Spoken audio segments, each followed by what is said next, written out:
क्या आपने कभी सुना है उस जगह के बारे में जहां भगवान शिव खुद 3 रूपों में विराजमान है?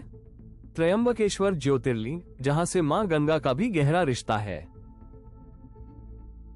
एक बार त्रयंबक क्षेत्र में गौतम ऋषि अपनी पत्नी अहिल्या के साथ तपस्या कर रहे थे। उनकी तपस्या और पुण्य से देवता भी प्रसन्न हो गए थे। धरती पर वर्षा नहीं हो रही थी, लेकिन गौतम ऋषि के आश्रम में अन्न जल की कोई कमी नहीं थी। उन्होंने वहां आए ऋषियों और जरूरतमंदों की सेवा की। इससे कुछ देवताओं को ईर्ष्या हो गई। उन्होंने एक योजना बनाई और गौतम ऋषि पर पाप लगवाया। उनके आश्रम में एक गाय को मारने का झूठा दोष लगा दिया गया। गौहत्या का पाप लगने पर गौतम ऋषि अत्यंत दुखी हो गए।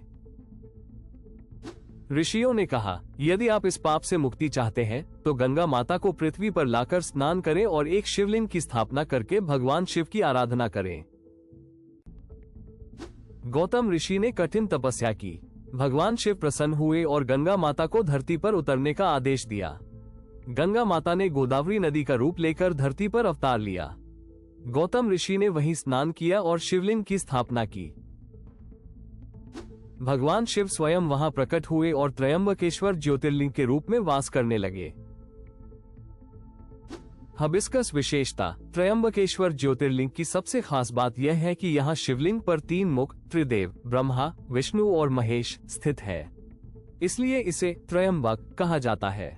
ये संपूर्ण भारत में एकमात्र ऐसा ज्योतिर्लिंग है जहाँ तीनों देवताओं के प्रतीक एक साथ पूजनीय है। फोल्डेड हैंड्स मान्यता। ऐसा माना जाता है कि यहाँ दर्शन करने से और गोदावरी नदी में स्नान करने से व्यक्ति को समस्त पापों से मुक्ति मिलती है और मोक्ष की प्राप्ति होती है।